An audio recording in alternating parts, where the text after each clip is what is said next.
everybody, my name is Dark Pro. I'm a Sonic Adventure 2 Battle Speedrunner, and today we'll be having a look at me! That's right, this is a recording.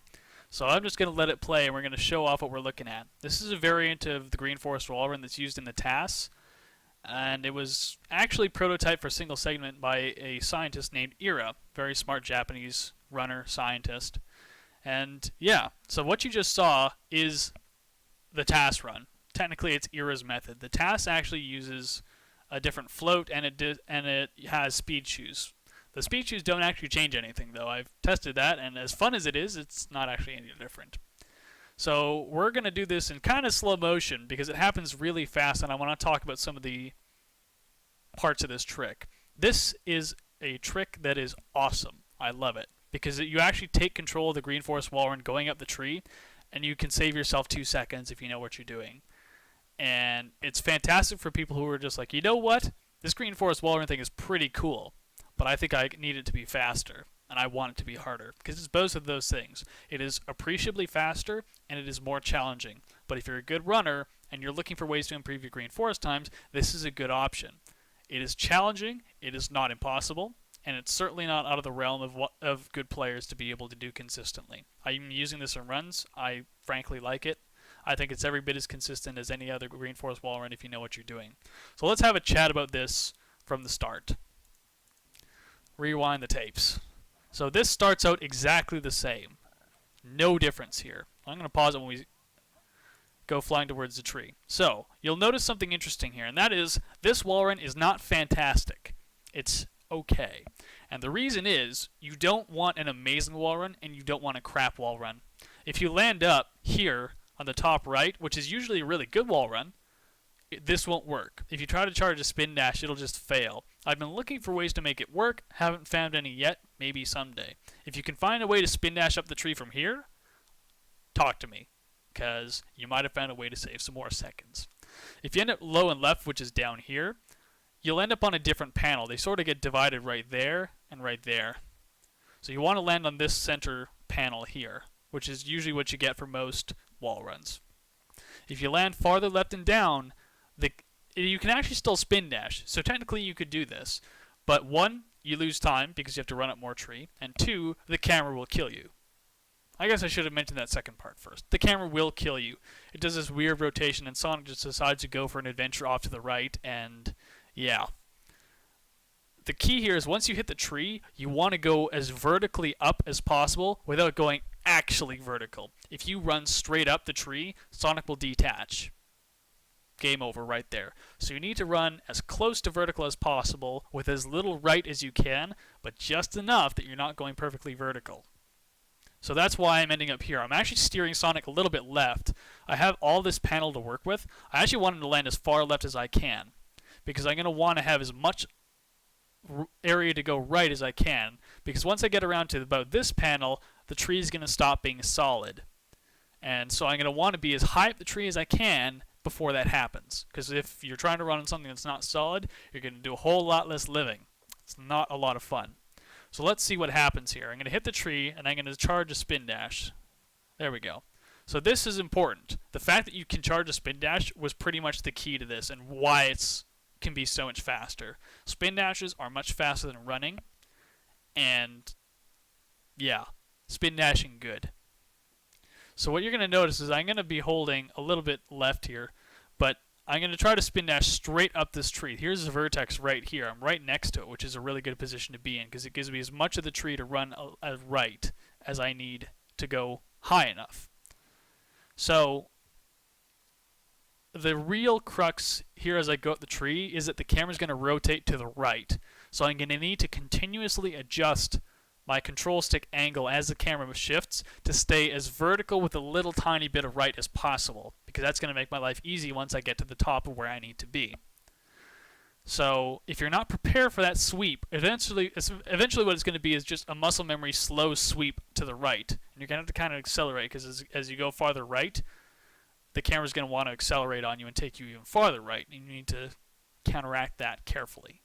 So this is going to happen pretty quickly. I'm going to spin dash up the tree as vertically as I can, and once I see a platform on the left, that means it's time to start going to the right and getting ready to launch off of it. This is sort of the TASrun's version of Moonshot.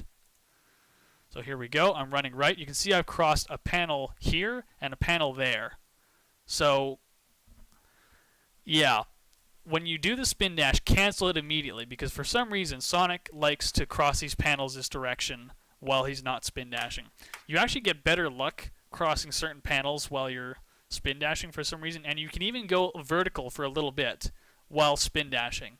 But the easiest thing to do is just place yourself as left as possible initially and get your angle, because if you're having to do wild movements, this gets hard fast.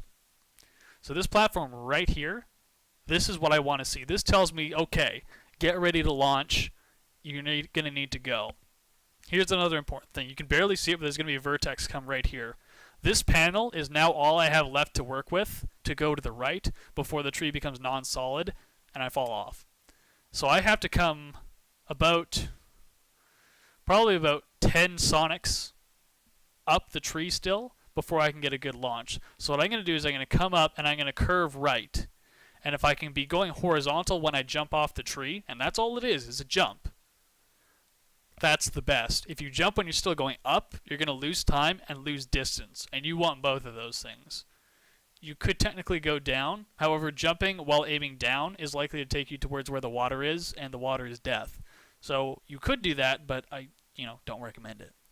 Really what you want to do is do sort of a circular arc, and right as you're about to cross the vertex on the right where it stops being solid, you want to be going horizontal and you're going to want to jump. So it's not going to be very long here. So you saw right there, I did a curve up and right, and now I've launched off the tree. And in fact, what I've done a pause hover. It's hard to see, but I paused and pressed the A button. I'm now holding the A button, you can see here.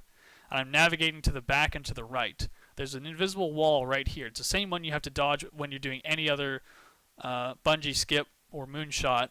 It's an invisible wall covering a tree. You can't see it from this angle, but it's right about here, and I'm trying to go around it.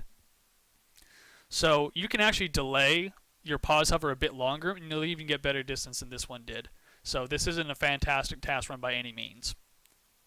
So once I'm here, I'm actually pretty much good to go, assuming I have enough height and my launch was good enough. So I'm just going to hover my way here, rotate the camera, homing attack, and we're good to go. That was not actually as close as it looked on distance. I just stopped holding forward, but that was a decent one. I got plenty of distance. If you're afraid of not making it, the problem you're going to run into is that you cannot really run higher on the tree because you're going to run out of space and die once the tree stops being solid out from underneath you. So you need to be confident enough to say, okay, I have enough height, I'm going to go for the launch, I'm going to make it, it's going to be good. And once you have that, this trick really does become a lot easier. And you want to get a feel for where that platform on the left is, because that's a good visual cue for when to say, okay, I need to turn right now, because you're not going to have enough time to think about it once you're up there. You're going to run out of room real fast. But yeah, that's really the task run. There's not a whole lot to it. You're going to launch at the tree, spin dash as vertically as possible with a little bit of right to keep Sonic on the tree, and off you go. Once you get to that platform, sweep the control stick full right, do a small jump, pause hover, rotate the camera, and off you go. Let's look at it one more time just so you can see it in real time. Typical launch, nothing special. Spin dash, and now you're going to run out of time real fast. Bam, launch. That's all the time you have to think about things.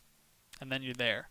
So you can see how fast this really is. And the good news for everyone is that you don't need a fantastic Wallrun to do this. You just need an okay one.